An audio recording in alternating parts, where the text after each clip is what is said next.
When we have a first-order linear differential equation, by first order we mean we only have the first derivative, dy by dx, and linear meaning we have the terms are all added together. There's no squaring or cubing or division. So if we have something like this, where we have dy by dx plus y times some function of x equals another function of x, then the way to solve this, to find y, is to first find something called the integration factor.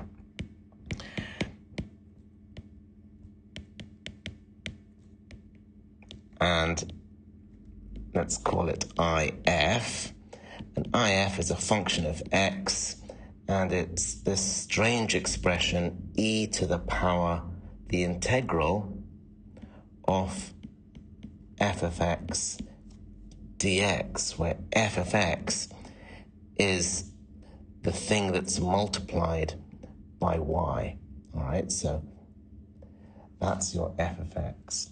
So you take e to the power integral of f of x, and that's your integration factor.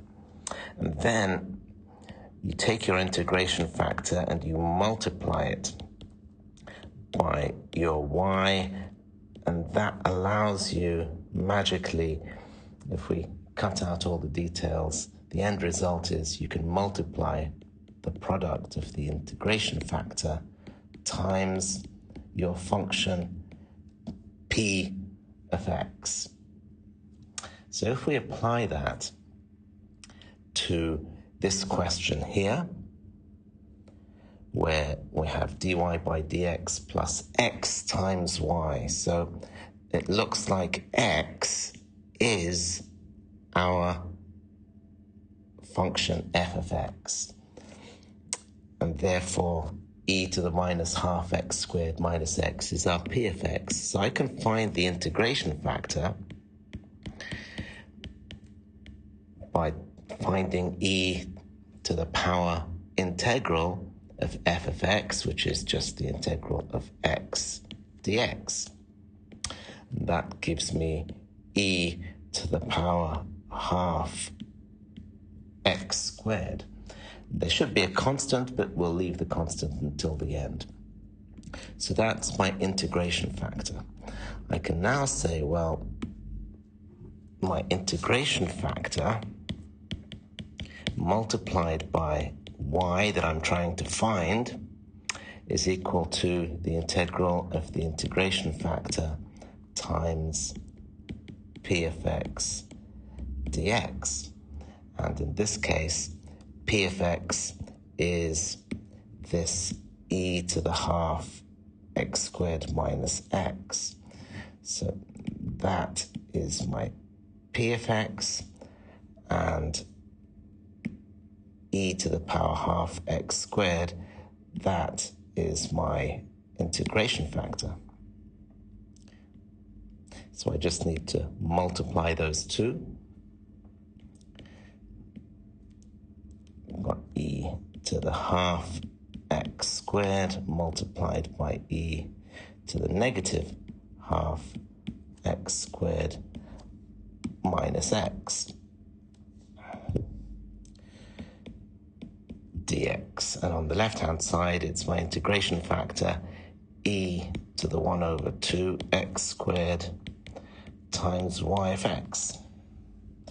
So, even though it looks like things have become much more complicated, if you look closely here, what's happening is we have two exponentials that are multiplied, so that allows me to add the powers.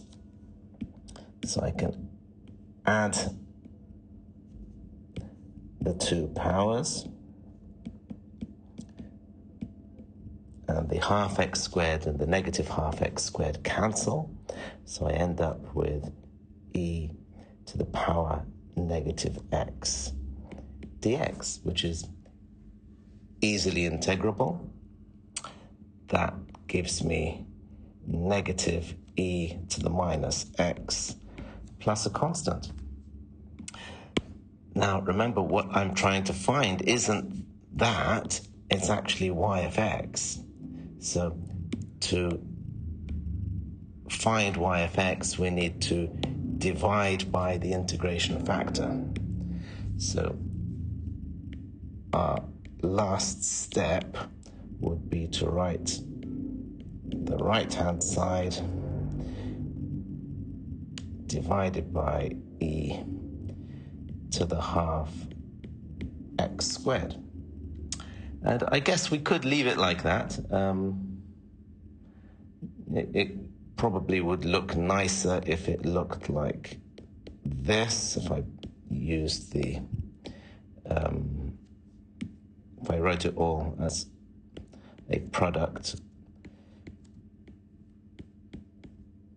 It might look nicer, but it's essentially the same thing.